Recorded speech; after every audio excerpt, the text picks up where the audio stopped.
आवाज news true voice.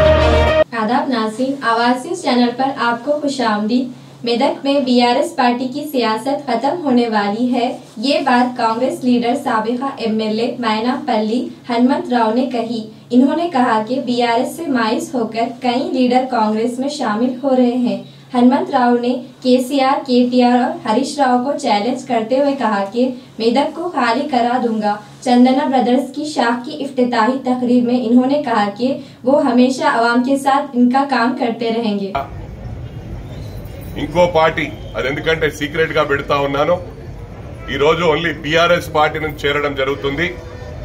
మరి 19th నాడు గాంధీ భవన్ లో ఇంకొక ప్రోగ్రాం పెద్ద ఎత్తున మైనాంపల్లిని నిద్ర లేపితే ఎట్లుంటదో బీఆర్ఎస్ కు, ముఖ్యంగా బావ మరిదికి చూయిస్తా, సుక్కలు చూయిస్తా. ఈ రోజు యూట్యూబ్ ఛానల్ పెట్టుకొని కిరాయి వాళ్లకు 10 లక్షలు 5 లక్షలు ఇచ్చి మాట్లాడిపిస్తున్నారు. మేము గ్రౌండ్ లో ఉండేటోళ్ళం, ఇది గమనించాలా.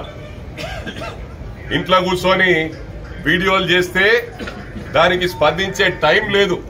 హమ్ కబీబీ ఫీల్డ్ మీద అయితే మమ్మల్ని ఎదుర్కోవాలంటే ఫీల్డ్లకు రావాలా. మేము ఒకరి ఇంట్లోకి వచ్చేటోళ్ళం కాదు. మరి ఇవాళ మీడియాలపై దాడి చేస్తా ఉన్నారు. మరోసారి హెచ్చరిస్తా ఉన్నాను కేటీఆర్ ను, హరీష్ రావును. మరి మా దాడి ఎట్లుంటుందో ఊహించుకోలేకపోతారు మీరు. రేపు ఇంకొకసారి ఏ మీడియానైనా దాడి చేస్తే ఇది మొత్తం వాళ్ళ ఫ్యామిలీకి ఇస్తా ఉన్న వార్నింగ్. నాట్ ఓన్లీ హరీష్ రావుకు, కేటీఆర్ కాదు. మరి ఎవరికి గుండెల్లో ఉచ్చుకుంటుందో అర్థం చేసుకోవాలా. ఇక నెక్స్ట్ నీ పేరు వెళ్తుంది, ఇది గమనించాలా. టీఆర్ఎస్ దుకాన్ బంద్ చేసి బీఆర్ఎస్ స్టార్ట్ చేసింది, భారతీయ రాష్ట్ర సమితి అని. ఆ రోజు మహారాష్ట్రలో మేము కూడా అదే పార్టీలు ఉన్నాం. ఎందరో జీవితాలు, పుట్టుక నుంచి బీజేపీలో ఉన్న వాళ్ళను, పుట్టుక నుంచి కాంగ్రెస్ లో ఉన్న వాళ్ళను, మీకు అది పడగొడతాం ఇది పడగొడతాం అని చెప్పి వాళ్ళ